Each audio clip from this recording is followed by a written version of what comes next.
Yo, what's up, guys? Monster Chappie. We're here today for another part of the Washington Redskins offensive breakdown. This video, we are in the pistol slot formation. We're going to be taking on two-man under as well as the other coverages here in a second. Play we're looking at is PA boot. Definitely like this play a lot.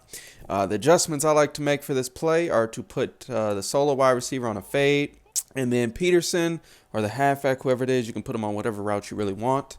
Just make sure it doesn't overlap with Rudolph or anything else on the field, but you can put them on an out route to the left, flat to the left. You can put them on a delay to the left. You can put them on a curl. Really just depends. Whatever you're most comfortable with, you can do that. For the sake of this video, I'm going to go ahead and just put them on a flat to the left, just in case, let's say, they're running a Mike Scrape 3 press. There's no flat zone on the left, so if you can pick it up, you can get to the flats pretty easily. Anyways, so those are our two adjustments. Again, fade the wide receiver on the right, and then put the halfback on whatever the heck you want. There is a motion hike involved with this play, the slot wide receiver. You want to motion hike him, maybe a half a step. If you motion him too far and don't hike it quick enough, he's going to start running into like the left tackle, the left guard, and it's just a mess. And I mean, he'll still get open, but it's just going to take a lot longer, and you don't want that. And, yeah. Anyways, motion hike him, and then voila. Block sheds for days. Yo, these dudes do not block, man. I swear, practice mode is the worst. That's why these videos have been taking so long, because it's just been craziness. Anyways, let's go ahead and set this up one more time. All right. Oh. All right, anyway, I got through enough of the play so I can show everything. So our first read, as always, is going to be that drag. The drags are not drag. I'm tripping. The motion hike here. Because he just gets really good separation against man defense, you can just hit him pretty quick. Our next read is going to be probably the halfback. I mean, depending on what route you have him on. If he goes uncovered for whatever reason, you can dump it to him. A route that takes a bit longer to develop is this post route. So I'd say our next read is going to be the wide receiver over here. If there's no safety help, you can beat him over the top or go for an aggressive catch.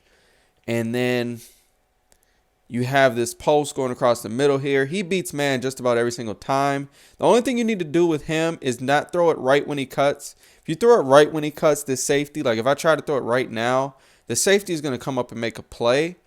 But once he gets inside position on the safety, like at this point, it's very safe to throw that pass. But if you throw it right now, safety is going to make a play. But if you wait just a little bit, then you make the pass, you can go ahead and lead it, and you're going to have all this real estate here to work with. And, of course, as you've seen at the last second there, the tight end goes uncovered on this play pretty often. As you're going to see, his man rushes in all the time. Like, I'd probably say 60 to 70% of the time, the guy covering the tight end is just going to either cover someone else, he's going to turn into a QB spy, or he is going to rush in, and then, you know, once he releases, he'll just be wide open for a decent little pickup over there. So that's against man defense. Against cover 2, go ahead and fade. We'll just put him on a flat to the left. Get a spy. All right, so forgot to motion hike. Anyways, still the same deal. Like I said, tight end didn't release there, but usually he'll release. So what I just want to show you guys is that just like on the previous play, the fade route versus the cover 2 is the exact same read, so I'm not going to go too much into detail with it. But if you haven't seen the previous video, check that out. But that fade route with the precision outside, you can still get that versus cover 3 or cover 2.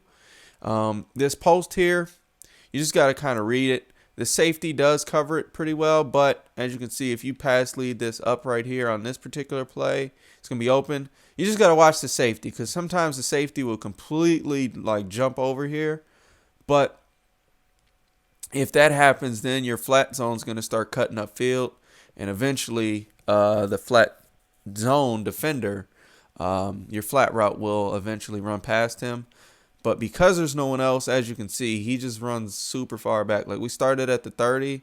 This flat zone is still, he played literally 30 yards back, which is good because it's more realistic. But it's not like the old Maddens where if it's a flat zone, he's just going to sit there. They will go back pretty deep if there's nothing else. But that's also the weakness of flat zones this year, is because if you have anything else go underneath at this point, it's just open season. So nonetheless, so that's verse cover 2. Verse cover 3, same setup. Again, you're going to want to do the motion hike. I just wasn't doing it for the sake of the got the spies out there. So a lot of times if that tight end releases right away, you're going to have a flood concept on the right, and then you can hit him once he gets across the field. And that's going to be the same versus cover 3 or cover 4. And then as far as the rest of the reads, they're pretty much the same.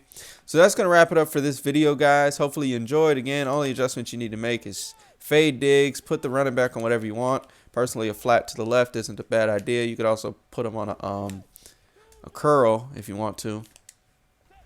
I kind of prefer the flat, but the curl is just there for a nice 5-yard pickup. You can get that. But the flat is at least going to make the safety stay over there if they're in a cover 2, and it opens up the middle of the field for your post route from Wallace a little bit more. So that's just the difference there. Hopefully you don't get instantaneously block shedded like I just did there, but it is going to happen from time to time. Anyways, hope y'all enjoyed the video. Hope y'all enjoying the series so far. Drop a like if you are. Till the next time, guys, we go.